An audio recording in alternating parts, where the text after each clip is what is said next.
की हुई है, वो आंकड़ा भी बहुत बड़ा हो गया, 2638 हो गया है। जहां तक हमने हिमाचल प्रदेश में जो टेस्ट केसेस में जिसके लिए मैं जिक्र कर रहा हूं, जहां एक भी टेस्ट करने की व्यवस्था हिमाचल प्रदेश में नहीं थी, वहां हम 18 लाख से अधिक आज तक हम टेस्ट कर चुके हैं। और ये भी मैं कहना चाहता हूं कि इस वर्ष 23 फरवरी से प्रदेश में केवल 200 के लगभग सक्रिय मामले थे, जो फरवरी के महीने तक अगर हम जिक्र करें, और अब ये मामले जाकर के बहुत आगे पहुंच गए। आज भी हम इस बात को देख रहे हैं कि हिमाचल प्रदेश में लगभग 31,000 के लगभग मामले, सक्रिय मामले हमारे बीच में अभी तक मौजूद हैं।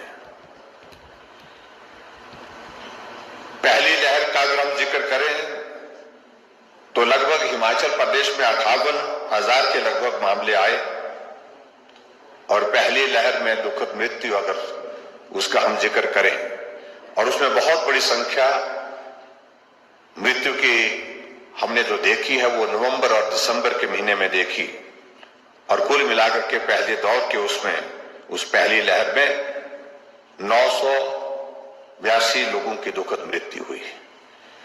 लेकिन अभी चिंता का विषय हमारे सामने ये है, जो दूसरा फेज ये इसका कोविड का ये शुरू हुआ है, उसमें आप अंदाजा लगाइए कि जहां पहली लहर के दौरान 58,000 मामले कुल हिमाचल प्रदेश में आए, वहां दूसरी लहर के दौरान जो है 1,16,981 मामले हिमाचल प्रदेश में आज तक आ चुके हैं, और दूसरी लहर के दौरान 1,656 लोगों की दुखद मृत्यु हुई है।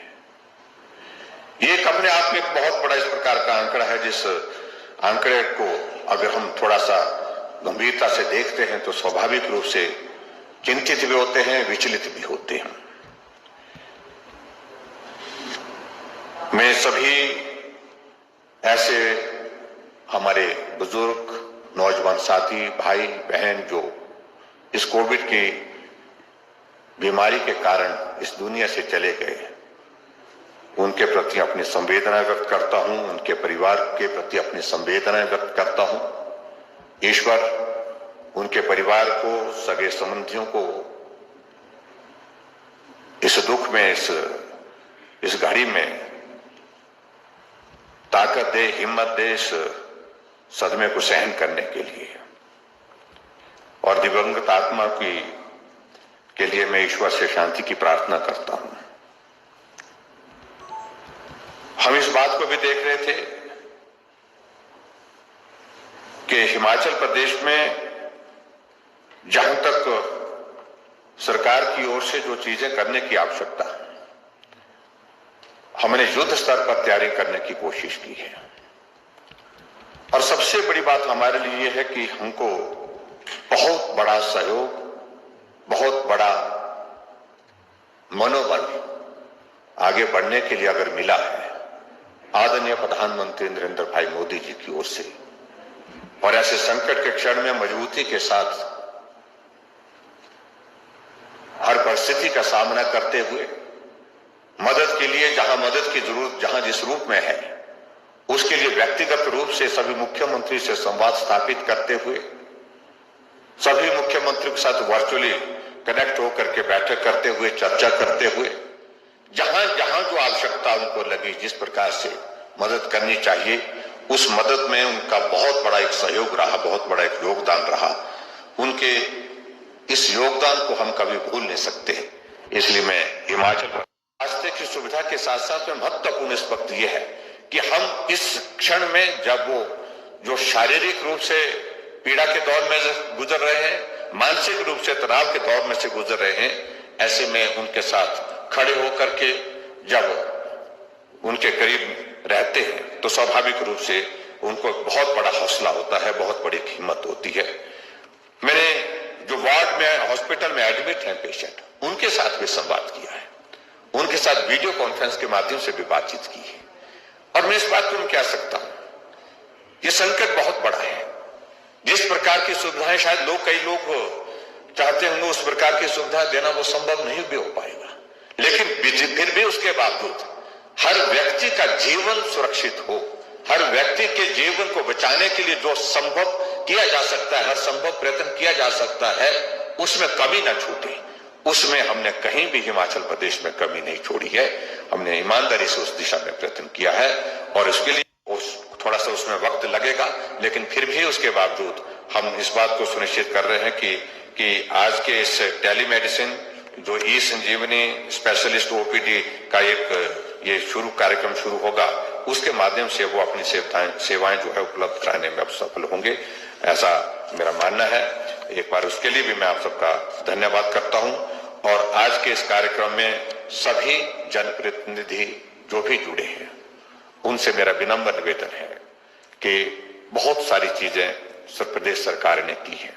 यहां तक कि हमने ये भी तय किया कि सरकार सुनिश्चित करेगी किसी भी व्यक्ति की कोविड के कारण अगर मृत्यु होती है तो हम उस बात को लेकर के ये तय करेंगे कि सरकार उनके अंतिम संस्कार में जिस रूप में सहयोग दे सकती है, योगदान दे सकती है, सरकार उसमें आगे बढ़कर के काम करेगी। हम कर रहे हैं। हमने इस बात को लेकर के भी सुनिश्चित किया, मालूम पड़ा कि डेड बॉडी वैन जो है वो चार्जेस लेती है, कुछ पैसे लेती है डेड बॉडी को छोड़ने के लिए, उसमें भी हमने तय किया कि वो पैसे चार्ज नहीं किए जाएंगे।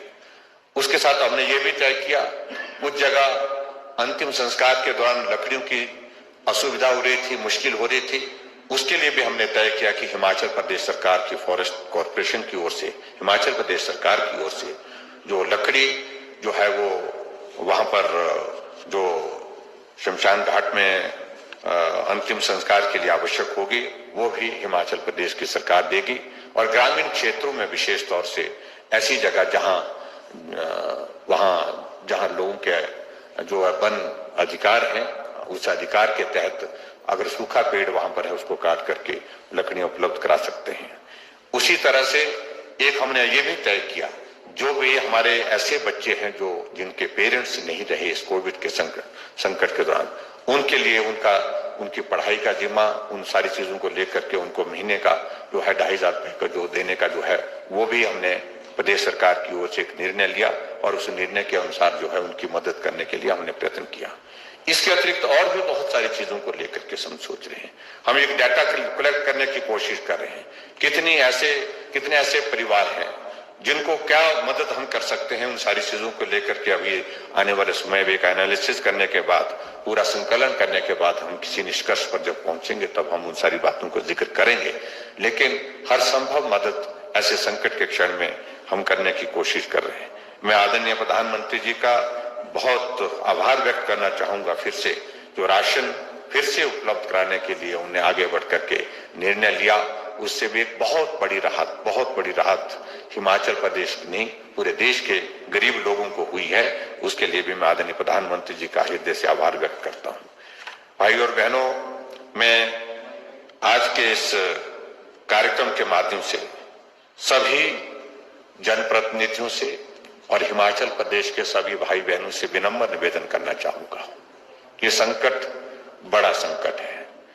पहला कोविड का फेस हमने पार किया और उसमें हिमाचल प्रदेश की जनता का बहुत बड़ा सहयोग मिला, बहुत बड़ा सहयोग हर दृष्टि से मिला।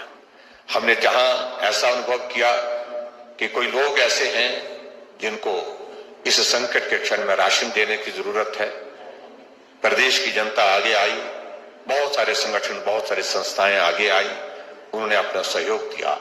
और भारतीय जनता पार्टी का मैं विशेष तौर से सभी पार्टियों का, पार्टी के नेतृत्व का आभार व्यक्त करना चाहूंगा। उन्होंने बहुत बड़ा सहयोग उस दौरान दिया है। आज भी इस सेकंड फेज के दौरान भी हम हिमाचल प्रदेश में सुनिश्चित कर रहे हैं कि कोई भी गरीब आदमी भूखा ना सोए। जहां जिसको राशन की जरूरत है, खाने की जरूरत है, उसको ये सारी चीजें उपलब्ध करवाई जाए। उस दृष्टि से बहुत सारे संगठन, बहुत सारी संस्थाएं आगे बढ़कर के काम कर रही हैं, उनका भी मैं धन्यवाद करना चाहूंगा। लेकिन सबसे बड़ी बात, ये संकट हम तभी पार कर पाएंगे जब सबका सहयोग इसमें होगा, सबकी सहभागिता इसमें होगी। इस बात को सुनिश्चित करने के लिए बहुत बड़ी 2-3 चीजों को लेकर के आवश्यकता है। मैंने बार बार इस बात के लिए आग्रह किया, पहले भी किया, कि हिमाचल प्रदेश में हम देख रहे हैं कि जहां हमने कोविड के बढ़ते हुए मामलों को ध्यान में रखते हुए कर्फ्यू लागू किया है, हमने रिस्ट्रिक्शंस लगाई है और बहुत सारी रिस्ट्रिक्शन लगाने के बाद आवाजाही भी उसमें कठिन हुई है, लोगों को बहुत सारी असुविधा हुई है, उसके लिए हम क्षमा भी चाहेंगे। फिर भी हम देख रहे हैं इन रिस्ट्रिक्शंस के बावजूद भी कुछ लोग गंभीरता से नहीं लेते हैं, वो हमारे लिए सचमुच में बहुत पीड़ा देते हैं। ये बात सचमुच में पीड़ा देती है। हमने कहा कि शादियां हैं, शादियां टालना उचित नहीं है, शादियां करिए लेकिन छोटी करिए, सूक्ष्म करिए, 20 से ज्यादा लोग ना हो। लेकिन फिर भी उसके बावजूद इस बात को हमने देखा, एक नहीं अनेक जगह देखा कि शादियां होने लगी, लोगों ने अपने अपने तौर तरीके से सारे रास्ते निकालने शुरू किए और सुबह से शाम तक अलग अलग शिफ्टों में लोगों को निमंत्रण दे करके बुला करके वो शादियों के आयोजन किए और बड़ी संख्या में बाद में मालूम पड़ा कि लोग संक्रमित होकर के गए। और इसी प्रकार से और भी चीजों को लेकर के भागवत का आयोजन करना, हम भी बहुत बड़ी श्रद्धा रखते हैं देवी देवताओं में, धर्म में हमारी अगाध श्रद्धा है। धर्म उन सारी चीजों के प्रति आदर का भाव, श्रद्धा का भाव, सम्मान का भाव, आस्था का विषय भाव जो हमेशा रहना चाहिए। लेकिन उस प्रकार से हम देख रहे, हम बार बार कहते रहे कि भागवत का आयोजन इस वक्त अगर आप ना करें तो ये संक्रमण को रोकने में हमको मदद मिलेगी। लेकिन फिर भी उसके बावजूद हमने हिमाचल प्रदेश के बहुत बड़े इलाकों में जब ये मामले बढ़ रहे थे तो मालूम किया कि वजह क्या बन रही है, तो मालूम पड़ा कि उस गांव में भागवत था, 50 केस वहां निकल गए। मालूम पड़ा उस गांव में शादी थी, उस घर में शादी थी, 100 केस उस एक शादी से निकल गए। ऐसे हम किसी के जीवन को संकट में डालने का अधिकार नहीं रखते, इस बात को हमको समझना चाहिए। जब हिमाचल प्रदेश में हमने इस बात को सुनिश्चित किया, हमारे पास हजारों करोड़ रुपए के उद्घाटन और शिलान्यास के कार्यक्रम तैयार पड़े हुए हैं। बहुत सारी योजनाएं उद्घाटन करने के लोगों को समर्पित करके उन योजनाओं से लोगों को लाभ मिलेगा। हम वर्चुअली कर रहे हैं या तो नहीं कर रहे हैं। हमने सारी कार्यक्रम जो है, सारे राजनीतिक कार्यक्रम, जितने भी पब्लिक गैदरिंग्स बहुत सारी बंद कर दी है। इसलिए किए क्योंकि संक्रमण को रोकने की आज की तारीख में अगर आवश्यकता है, वो आवश्यकता है कि हमको लोगों को इकट्ठा नहीं होने देना है। आज भी हम कार्यक्रम कर रहे हैं। कितने लोग हैं मंच पर? 3 लोग मंच पर हैं। इस पीटरहॉफ के इस हॉल के अंदर 300 लोग बैठ लेते हैं, लेकिन आज सिर्फ पत्रकार मित्रों के सिवाय कोई नहीं है। 3 अधिकारी हैं और वह सारे के सारे वर्चुअली कनेक्टेड हैं। इसलिए इस भाव को समझना चाहिए। मिल रहे हैं, परिवार के साथ साथ बाकी गांव वालों को भी मिल रहे हैं, तो आप जो है वो बाकी लोगों को भी संक्रमित करने में भूमिका निभा रहे हैं। मेहरबानी, मेरा सभी लोगों से निवेदन है कि मेहरबानी करके इस काम को हमको करने से रोकना पड़ेगा। उसके लिए हमने एक बात को सुनिश्चित करने की कोशिश की है कि आने वाले समय में एक, जैसे हमने एक्टिव केस फाइंडिंग का हिमाचल प्रदेश में एक शुरुआत की थी, उसी तरह से एक अलग अभियान हम चाह रहे हैं कि चलाएं, जिसमें विधायक की बहुत महत्वपूर्ण भूमिका होगी। विधायक के साथ में बीडीओ है, एसडीएम है, इनकी महत्वपूर्ण भूमिका होगी।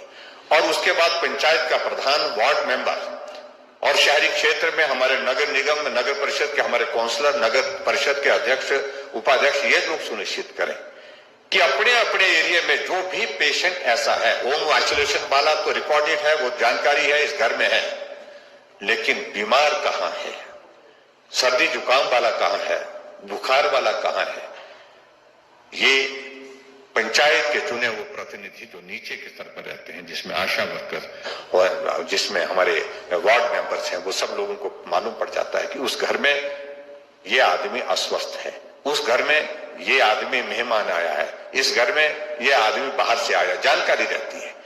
तो वो सुनिश्चित करें इस सारी भूमिका को निभाने के लिए आने वाले समय में कि जो भी इस प्रकार से ऐसे लोग होंगे, उनको सुनिश्चित करें कि उनकी टेस्ट में, उनको टेस्ट के लिए प्रेरित करें, उनके इलाज के लिए प्रेरित करें।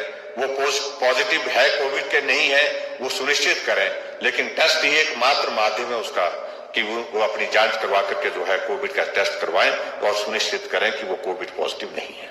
इसमें अपनी भूमिका निभाएं।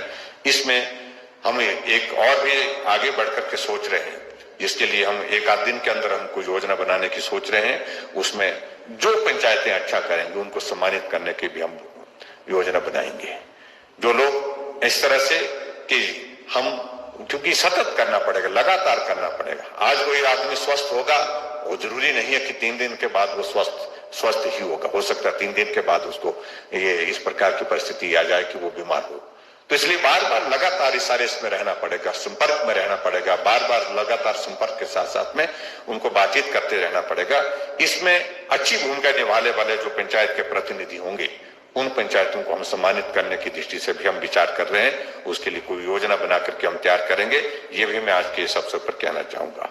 अंत में आज के इस कार्यक्रम में एक बार फिर से मैं सभी हमारे विधायकगण, उनका मैं आभार व्यक्त करता हूं। उन सब लोगों ने बहुत अच्छी भूमिका निभाई है। पंचायत के चुने हुए प्रतिनिधि, सांसदों ने और सब लोगों ने मिलकर के जो है इस कोविड के खिलाफ जिस तरह से इस लड़ाई को लड़ने की एक आवश्यकता थी, उस भूमिका को निभाया है। लेकिन अभी ये दौर समाप्त नहीं हुआ। भले ही हमारे मामले 40,000 से 31,000 तक पहुंचे हैं, उसमें लगभग 9,000 की कमी आई है पिछले 4-5 दिनों में। लेकिन फिर भी चिंता का विषय हमारे सामने ये है कि मृत्यु अभी तक भी बड़ी संख्या में हो रही है, और उस सारी चीज के लिए जो सरकार की ओर से जो किया जा सकता है वो हम करने की कोशिश कर रहे हैं। एक और चिंता का विषय साथ में जो ब्लैक फंगस का विषय है, वो भी एक चिंता का विषय हम सब लोगों के लिए है। लेकिन सरकार गंभीरता से उसके लिए भी प्रयास कर रही है कि ऐसे भी जो मरीज होंगे उनके जीवन को भी हम कैसे सुरक्षित कर सके, बेहतरीन ट्रीटमेंट उनके लिए कैसे उपलब्ध करा सके, उस बात के लिए भी हम प्रयत्न कर रहे हैं। यही मुझे आज के इस अवसर पर कहना है। आज के इस कार्यक्रम में आप सब लोग जुड़े, आप लोगों से विनम्र मेरा यही निवेदन है कि ये हमारी होम आइसोलेशन किट जो बना करके हमने तैयार की है, उसको हर एक कोविड पेशेंट के पास पहुंचाने में आप सक्रिय भूमिका निभाएं, ताकि उसको हौसला भी हो, हिम्मत भी हो, और उसके साथ साथ में उसकी मदद करने के लिए आपके पास एक माध्यम भी होगा। इस माध्यम को किसी प्रकार से कोई कमी ना छोड़े। जितने भी पेशेंट हमारे सेकंड वेव के इसमें हम कवर कर रहे हैं, जो सेकंड वेव में जितने भी कोविड के पेशेंट होंगे, चाहे वो होम आइसोलेशन में है, चाहे वो हॉस्पिटल में ट्रीटमेंट करने के लिए गए हैं, उन सब के प्रति जो है वो हम इस किट को डेडिकेट करेंगे। ये हमने निर्णय किया।